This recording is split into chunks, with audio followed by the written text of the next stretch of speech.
अस्सलाम वालेकुम everyone, I hope आप सब ठीक होंगे। तो आज हम बात करने वाले हैं एक बहुत इंटरेस्टिंग लिटरेरी टेक्निक के बारे में which is known as stream of consciousness.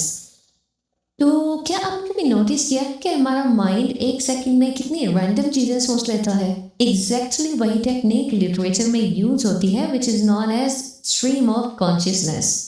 Starting with the introduction of the topic, introduction में अगर हम बात करें तो स्ट्रीम ऑफ कॉन्शियसनेस बेसिकली एक मॉडर्न लिटरेरी टेक्निक है जो अटेम्प्ट करती है कि रॉ नॉन लीनियर फ्लो जो है करेक्टर के थॉट का, उसके इमोशंस का और सेंसरी इम्प्रेशंस का उसको रेप्लिकेट कर सके। इन सिंपल वे अगर मैं आपसे बात करूं तो स्ट्रीम ऑफ कॉन्शियसनेस बेसिकली एक ऐसा नैरेटिव स्टाइल है जो करेक्टर के कंटिन्यूअस थॉट्स को, फीलिंग्स को और मेमोरीज को डायरेक्टली शो करता है। इसमें राइटर प्रॉपर स्ट्रक्चर या लॉजिकल ऑर्डर फॉलो नहीं करता, बल्कि थॉट्स बिल्कुल नेचुरल फ्लो में लिखता है जैसे कि दिमाग में आते हैं। फॉर एग्जाम्पल, आप अगर बैठे हो, लाइक अभी आप बैठे हो और आपके माइंड में मल्टीपल थॉट्स एक टाइम पे आ रहे हैं, उसको आप बोलोगे stream of consciousness. Moving towards the background of our topic, so stream of consciousness was coined by a famous psychologist, William James, in his book The Principles of Psychology, which was written in 1890, which describes the flow of conscious experience. And very important thing, it became a hallmark of early 20th century literature.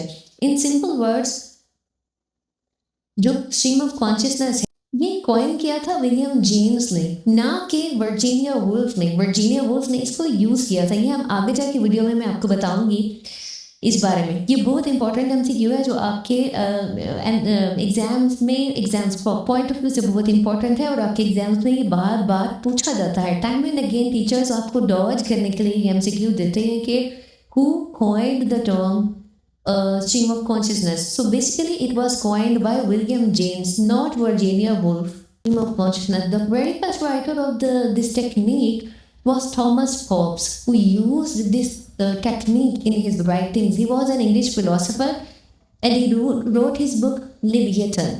In the chapter Train of Thoughts, he used this term. Second one is Lawrence Sterne, who was an Anglo-Irish novelist and Anglican cleric. Third one is Leo Tolstoy, who was a Russian novelist, and in his War and Peace he used this term.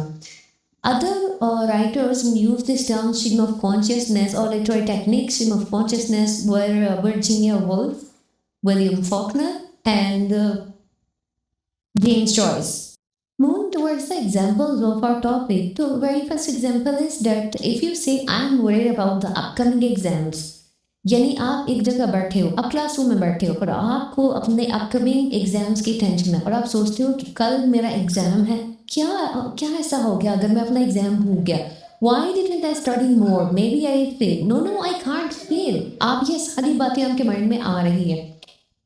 Meanwhile, आप अपने next assignment के बारे में सोच रहे हो। Meanwhile, आपका जो असाइनमेंट कंप्लीट हो चुका है, आप उसके बारे में सोच रहे हो कि उसमें आपके मार्क्स कम है या आपके मार्क्स ज़्यादा हैं। मतलब multiple thoughts at one time. Now think for a while, what would be the purpose of using stream of consciousness in our writing? What would be the purpose? The writers use this technique in their writing. Basically, इसका main purpose ये है कि character के mind को deeply explore करना या realistic thinking process को show करना या रीडर को डायरेक्टली करेक्टर के ब्रेन के अंदर लेके जाना और ये शो करवाना या ये पोर्ट्रे करना कि राइटर उस टाइम पे एट द पॉइंट को क्या सोच रहा है। So basically this was our topic based on stream of consciousness. अगर आपको लिटरेचर इजी और इंटरेस्टिंग लगता है तो चैनल को सब्सक्राइब करें और नेक्स्ट वीडियो में हम डिस्कस करेंगे एक और modern technique. See you in the next lecture. अल्लाह हाफिज़।